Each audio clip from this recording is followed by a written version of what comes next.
Muy buenos días. Hoy vamos a estar comentando sobre el síndrome de condensación inflamatorio parenquimatoso pulmonar. Vamos a estar hablando su diagnóstico diferencial o su entendimiento etiológico.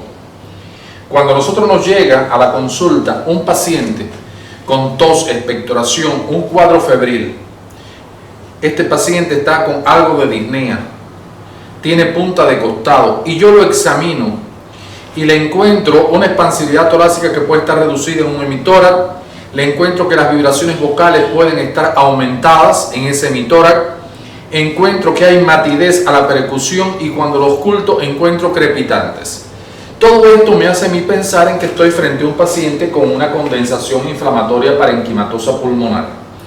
El primer pensamiento que me viene a la mente es cuál será el agente etiológico que está produciendo esta infiltración a nivel pulmonar. Por tanto, en una emergencia, cuando me llega un paciente de este tipo, yo siempre no puedo pensar que se trata de un neumococo. Tengo que tener un grupo de gérmenes capaces de darme neumonía o bronconeumonía para poder entender cuál puede ser en este caso. Vamos a comenzar precisamente por el neumococo, que es la neumonía típica, ¿verdad? Esa neumonía que me llega con todo esto que yo les decía, generalmente en un paciente mayor de 60 años, con un cuadro de gran toma de estado general, inapetente, decaído, ¿verdad? Y entonces yo pienso que es una neumonía precisamente. Hay algunos elementos que hacen típico este germen. Uno, la presentación de la enfermedad, como ya les dije. Uno, que como estoy diciendo, el neumococo o Streptococcus pneumoniae lo que da es neumonía. Por tanto, es una condensación local, es una condensación localizada en un cierto lugar, sobre todo ¿dónde? En las bases pulmonares. ¿Qué encuentro aquí? Crepitantes en esta zona. Crepitantes localizados en esa zona de condensación lobar, ¿verdad? Los crepitantes no van a estar dispersos, sino que están localizados. Se habla de la presencia muchas veces de un soplo tubario. ¿Qué significa? Es un ruido similar al soplo cardíaco, ocultatoriamente en el dorso, en la espalda, pero cuando yo lo ausculto, ese sonido semejante a un soplo está rodeado de una corona de crepitante, está rodeado de crepitante. Entonces tengo un soplo tubario rodeado de crepitante. Entonces, eso es bastante patognomónico, bastante típico del neumococo. Si yo le hiciera un rayo X de tórax, un tanto ya para confirmar, una vez que ya yo estoy pensando, tengo un diagnóstico presuntivo de que se trate de un neumococo. Si yo le hiciera un rayo X de tórax, encontraría el infiltrado homogéneo localizado en la zona donde está la condensación. No va a ser un infiltrado heterogéneo difuso, sino va a ser un infiltrado homogéneo, una condensación homogénea, ¿verdad? Una zona radiopaca localizada, bien localizada. Eso sería lo típico del neumococo. Vamos a ver lo contrario a este germen, la neumonía atípica.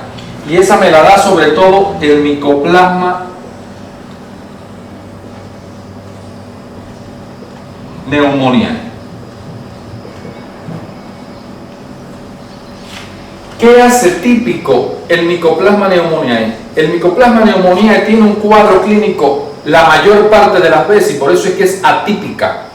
Un cuadro clínico muy poco florido, una tos seca,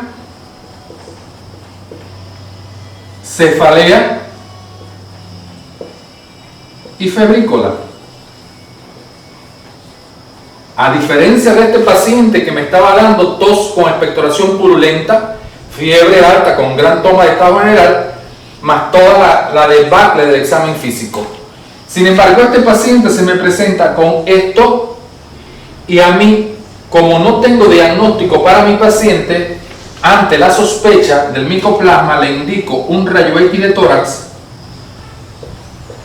y encuentro que hay un infiltrado heterogéneo y difuso, muy diferente a lo que había encontrado acá, que era homogéneo. un infiltrado heterogéneo difuso.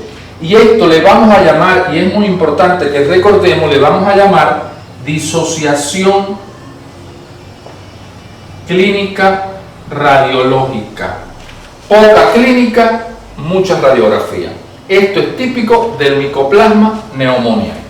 Vamos a ver otro germen frecuente también en la comunidad. Tenemos, por ejemplo, el Haemophilus influenzae. Y fíjense que no es lo mismo que el virus de la influenza, es Haemophilus influenzae. El Haemophilus influenzae tiene típico que aparece en los extremos, en las edades extremas de la vida, niños y ancianos. Se presenta como el neumococo desde el punto de vista clínico, con tos, expectoración mucopurulenta, gran toma del estado general, pero tiene crepitantes de forma diseminada. Crepitantes en ambos campos pulmonares. Y cuando yo le hago la radiografía de tórax, es un infiltrado heterogéneo y difuso, ¿verdad? Entonces, muchas veces este germen lo pensamos, lo sospechamos al descartar el resto de los gérmenes. No se trata de un neumococo porque no es una neumonía, no es un Mycoplasma pneumoniae porque no hay disociación clínico-radiológica. Me va quedando el Haemophilus. Vamos a ver otra bacteria capaz de darme neumonía de la comunidad, la Legionella neumófila.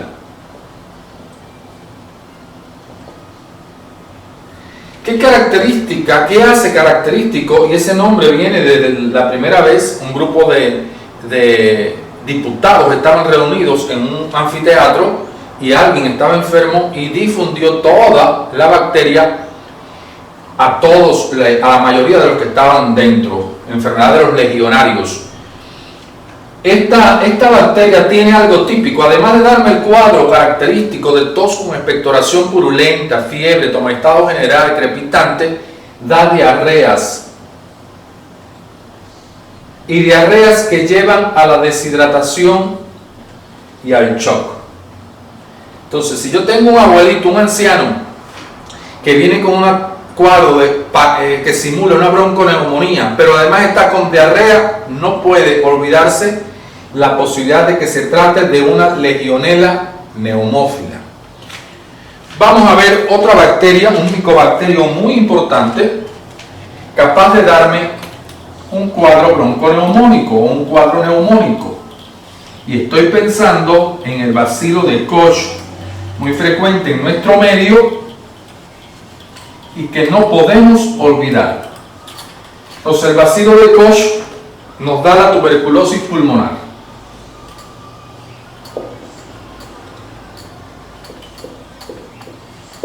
Entonces, la tuberculosis tiene algo característico. Se puede presentar de esta manera, pero no podemos olvidar nunca que se trate de un paciente con un síndrome febril crónico.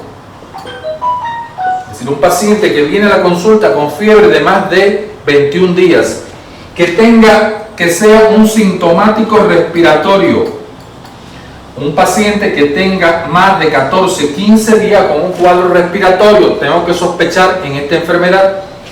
Paciente que tenga el diagnóstico de VIH-Sida. Recuerden que tuberculosis y SIDA-VIH está muy relacionado.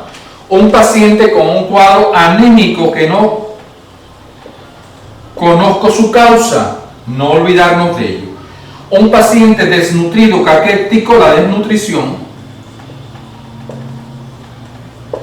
No podemos dejar de pensar que se trata de un paciente con tuberculosis. Ahora, desde el punto de vista respiratorio, ese paciente que viene con una tos, que muchas veces una tos seca, pero que además trae hemoptisis, no puedo dejar de pensar en la tuberculosis pulmonar. Y si los crepitantes que yo oculte o los ruidos respiratorios que yo oculte están a nivel de vértices pulmonares, mucha más la posibilidad de este micobacterio. Entonces le hago una radiografía de tórax y por supuesto que yo voy a estar encontrando o bien las cavernas o bien lesiones localizadas a nivel de los vértices pulmonares. Y esto me hace sospechar la presencia del bacilo de Koch. Recuerden que este bacilo asienta acá arriba porque es una zona bastante aireada, muy oxigenada. Y él es un germen aerobio. Estas serían las bacterias que yo no puedo dejar de pensar en el ámbito comunitario para hacer mi diagnóstico diferencial de un paciente que me llega a la emergencia o a la consulta con un cuadro de condensación inflamatoria. Por supuesto que hoy en día tenemos la etiología viral, y este virus que nos está azotando, que constituye una pandemia, ya lo tenemos bien conocido, el SARS-CoV-19. Este lo tenemos que tener presente siempre ante todo paciente que me llegue con una sintomatología respiratoria y con un cuadro febril. Generalmente existe un contacto que ya se ha establecido y a partir de él se establece el diagnóstico. Los virus también, el sincicial respiratorio, los rotavirus son muy frecuentes en el niño más que en el adulto. Recuerden también el virus de la influenza, que también es capaz de producirnos un cuadro respiratorio, un cuadro neumónico que puede llegar a ser grave.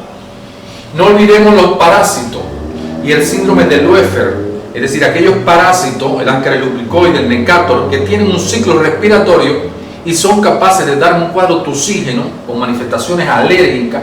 Y yo tengo siempre en aquel niñito chiquito, barrigoncito, con las uñas sucias, tengo que pensar siempre que se trate de un parasitismo intestinal. Si estuviera en un medio hospitalario es más frecuente, o pacientes con cáncer, o pacientes con enfermedades inmunodeprimidas, o pacientes con leucemia, linfoma. No olvidarme de los hongos, ¿verdad? La etiología micótica, que también, o pacientes que han utilizado muchos antimicrobianos, muchas terapéuticas regímenes antimicrobianos. Se ve más frecuente en el nosocomio que en la comunidad. Entonces, estas serían las neumonías que nosotros como médicos generales estamos obligados a conocer, porque nos van a llegar a la emergencia y no puedo esperar el cultivo, el punto para establecer diagnósticos diferenciales, puesto que la terapéutica no es igual. Al neumococo le pondría penicilina, pero no es lo mismo que establecería con el resto con una tuberculosis pulmonar, ¿verdad? Entonces depende, o los macrólidos que se utilizan mucho en el Mycoplasma pneumoniae, depende del germen, así la terapéutica que yo voy a imponer a mi paciente. Esto es lo que teníamos en la mañana de hoy.